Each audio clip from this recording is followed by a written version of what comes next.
Hello दोस्तों इस video में हम बात करेंगे Jammu and Kashmir service selection board के जो आने वाले एग्जाम होंगे उनमें क्वेश्चन पेपर किस तरह का रहेगा, किस तरह से JKSSB अब आने वाले एग्जाम का पेपर सेट करने जा रहा है। पूरी इन्फॉर्मेशन मैं आपको इस वीडियो में प्रोवाइड करूंगा। वीडियो को एंड तक देखते रहें। वीडियो को स्टार्ट करने से पहले आपसे रिक्वेस्ट है कि अगर आप चैनल पे नए हैं तो चैनल को सब्सक्राइब करें और साथ में बेल आइकन भी जरूर प्रेस करें। वीडियो अगर अच्छी लगे तो वीडियो को लाइक करने के साथ साथ शेयर भी जरूर करें चैनल को सपोर्ट करने के लिए। दोस्तों स्टार्ट करते हैं आज की ये वीडियो। दोस्तों यहाँ पर यह भी कहना चाहूंगा कि अगर आप इस PDF को डाउनलोड करना चाहते हैं तो PDF की लिंक आपको नीचे डिस्क्रिप्शन में मिल जाएगी। दोस्तों जैसा आप जानते हैं कि JKPSI के स्कैम के बाद और FA और JE के एग्जाम को कैंसिल करने के बाद अब जो कैंडिडेट्स हैं Jammu and Kashmir service selection board के, उनका भरोसा JKSSB से तकरीबन उठ गया है। अब इस भरोसे को वापस जीतने के लिए JKSSB ने अब एक टेंडर निकाली है जिसमें एग्जाम कंडक्टिंग करने वाली एजेंसीज को इनवाइट किया गया है। एग्जाम कंडक्ट करने वाली एजेंसी को बहुत सारे टर्म्स एंड कंडीशंस को फुलफिल करना होगा, लेकिन साथ में उस एग्जामिनेशन कंडक्टिंग करने वाली एजेंसी को एक एफिडेविट भी देना होगा। पहले मैं आपको इस एफिडेविट के बारे में बताऊंगा, उसके बाद हम एग्जामिनेशन पेपर की तरफ आएंगे। तो लिखा गया है कि जो एग्जामिनेशन कंडक्ट करने वाली एजेंसी होगी उसको एक एफिडेविट सबमिट करना होगा और उस एफिडेविट में उसको ये साबित करके देना होगा कि वो किसी भी तरह की करप्शन या फिर फ्रॉड या फिर किसी भी तरह की ब्लैक लिस्ट में शामिल नहीं है। यानी उस एजेंसी ने अभी तक कोई फ्रॉड नहीं किया है, उसने अभी तक कोई करप्शन नहीं किया है और वो किसी भी गवर्नमेंट डिपार्टमेंट की तरफ से ब्लैक लिस्ट नहीं की गई है। यानी वो एजेंसी जो है वो पूरी तरह से ईमानदार एजेंसी होनी चाहिए अपने काम में। तो इस तरह की एजेंसी अब JKSSB लेने की कोशिश कर रहा है।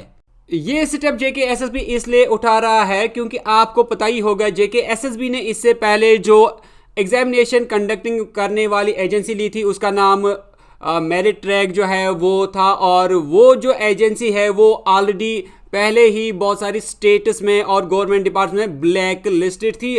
उसके बाद भी JKSSB ने उसको हायर किया था। अब जो नई एजेंसी रहेगी वो कहीं पर भी ब्लैक लिस्ट नहीं होनी चाहिए, ना फ्रॉड या फिर किसी भी करप्शन में उसका नाम अभी तक नहीं आना चाहिए। तो ऐसी अब JKSSB एजेंसी लेने की कोशिश कर रहा है।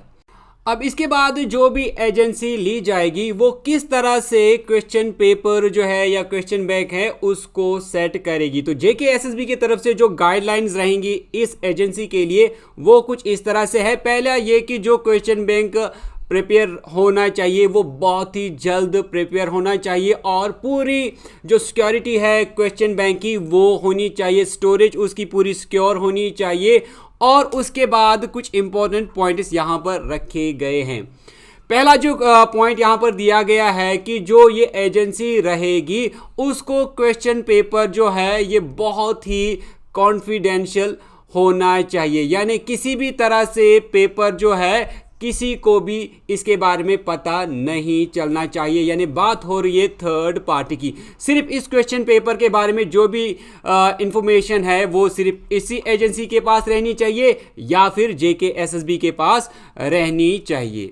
दूसरा इंपॉर्टेंट पॉइंट जो यहां पर लिखा गया है वो ये कि ensure that the question items are not directly taken from the question papers of any other examination during last 3 years। यानी इस एजेंसी को जो क्वेश्चंस बनाने होंगे, जो क्वेश्चन पेपर में लेने होंगे वो किसी भी दूसरे एग्जाम में तकरीबन 3 सालों में नहीं पूछे गए होने चाहिए। यानी जो पिछले 3 सालों के क्वेश्चंस पूछे गए होंगे उनमें से इस एजेंसी को कोई भी क्वेश्चन नहीं उठाना होगा डायरेक्टली। इसका मतलब ये है कि जो क्वेश्चन रहेगा किसी भी क्वेश्चन पेपर में सेम टू सेम क्वेश्चन ये एजेंसी नहीं लिख सकती क्वेश्चन पेपर में। नेक्स्ट पॉइंट यहां पर लिखा गया है questions would be created topic wise and subsequently the same would be clubbed. यानी जो क्वेश्चंस होंगे उनको टॉपिक वाइज लिया जाएगा और उनको क्लब किया जाएगा। इसके बाद नेक्स्ट इंपॉर्टेंट चीज यहां पर लिखी गई है difficulty level of items would be assigned by one panel of subject experts. यानी क्वेश्चन पेपर की डिफ़िकल्टी लेवल जो है ये एक पैनल तय करेगी जो सब्जेक्ट एक्सपर्ट्स होंगे, और जो डिफ़िकल्टी लेवल ये पैनल तय करेगी, फिर इसी लेवल को यानी इन्हीं क्वेश्चंस को एक दूसरी पैनल जो सेम सब्जेक्ट की एक्सपर्ट होगी उसको वैलिडेट करेगी। फिर उसके बाद जितने भी क्वेश्चंस बनाए जाएंगे आने वाले एग्जामिनेशन के लिए, तो इन क्वेश्चंस में से क्वेश्चन पेपर्स को लिया जाएगा, और जो क्वेश्चन पेपर है ये जनरेट होगा कंप्यूटराइज्ड प्रोग्राम के ज़रिए से। नेक्स्ट इंपॉर्टेंट पॉइंट यहाँ पर लिखा गया है कि जो मल्टीपल शिफ्ट्स के एग्जामिनेशन रहते हैं उनमें हर एक शिफ्ट में जो क्वेश्चंस की डिफ़िकल्टी लेवल होगी, इस एजेंसी को ये इंश्योर करना होगा कि वो हर शिफ्ट में क्वेश्चन की डिफ़िकल्टी लेवल जो है वो सेम रखेगी। दोस्तों ये पॉइंट जो है ये बहुत ही इंपॉर्टेंट पॉइंट है जब हम मल्टीपल शिफ्ट एग्ज़ाम की बात करते हैं। तो यहाँ पर कुछ बच्चे अक्सर ये शिकायत करते रहते हैं कि मेरा शिफ्ट मुश्किल था, दूसरों का शिफ्ट जो है वो इजी था, मेरे एग्ज़ाम में आसान क्वेश्चन नहीं पूछे गए थे, दूसरे के शिफ्ट में जो क्वेश्चन है वो इजी पूछे गए थे। तो ये अक्सर देखने को हमें मिला है। तो यहाँ पर यही बात जो है इंश्योर करने की कोशिश की जा रही है कि जो मल्टीपल शिफ्ट्स के एग्ज़ाम होंगे तकरीबन ये सेम डिफ़िकल्टी लेवल के रहने चाहिए। यहाँ पर कुछ और पॉइंट्स लिखे गए हैं। यहाँ पर एक लिखा गया है क्वेश्चंस मस्ट बी रैंडमाइज्ड, यानी जो क्वेश्चंस हैं क्वेश्चन पेपर में जो क्वेश्चंस डाले जाएंगे अलग अलग सेट्स में वो रैंडमली सेट किए जाने चाहिए। नेक्स्ट पॉइंट यहाँ पर लिखा गया है कि जो एजेंसी रहेगी उसको एक सैम्पल पेपर जो है एग्जामिनेशन से 15 दिन पहले JKSSB को सबमिट करना होगा। इसके बाद नेक्स्ट इंपॉर्टेंट पॉइंट यहाँ पर लिखा गया है Questions shall be available only 30 minutes prior to examination, यानी जो क्वेश्चंस रहेंगे वो सिर्फ 30 मिनट पहले ही अवेलेबल कर दी जानी चाहिए जब एग्जामिनेशन रहेगा। इसके बाद सबसे इम्पोर्टेंट पॉइंट यहाँ पर लिखा गया है कि जब ये एग्जामिनेशन एजेंसी अपने क्वेश्चंस को अवेलेबल करेगी अपने सर्वर से लेकर लोकल सर्वर या फिर कैंडिडेट्स के सर्वर तक, तो यहाँ पर ये बेस्ट एनक्रिप्टेड होनी चाहिए, यानी बीच में कोई भी इस क्वेश्चन डेटा को या डेटा को एक्सेस नहीं करनी चाहिए। इतनी सिक्योर होनी चाहिए, इतनी ये एनक्रिप्टेड होनी चाहिए, बीच में कोई भी थर्ड पार्टी इन क्वेश्चंस को एक्सेस नहीं कर पानी चाहिए। इस तरह में इसमें इंक्रिप्शन होनी चाहिए। उसके बाद नेक्स्ट लिखा गया है perfection of question should be of the highest level. तो क्वेश्चन जो हैं ये पूरी तरह से परफेक्ट होनी चाहिए, किसी भी तरह की कोई गलती क्वेश्चन में नहीं होनी चाहिए, जो कई सारे एग्जाम में देखा गया है।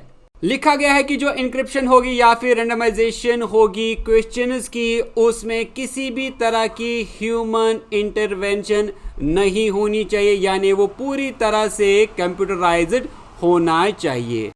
इसी तरह यहाँ पर कुछ और पॉइंट्स लिखे गए हैं एग्जामिनेशन से रिलेटेड जो इस एजेंसी को इंश्योर करना होगा कैंडिडेट्स के बारे में, या जो कैंडिडेट्स की ग्रीवेंसेस होंगी, बाकी चीज़ें जो होंगी वो सारा कुछ इसमें लिखा गया है।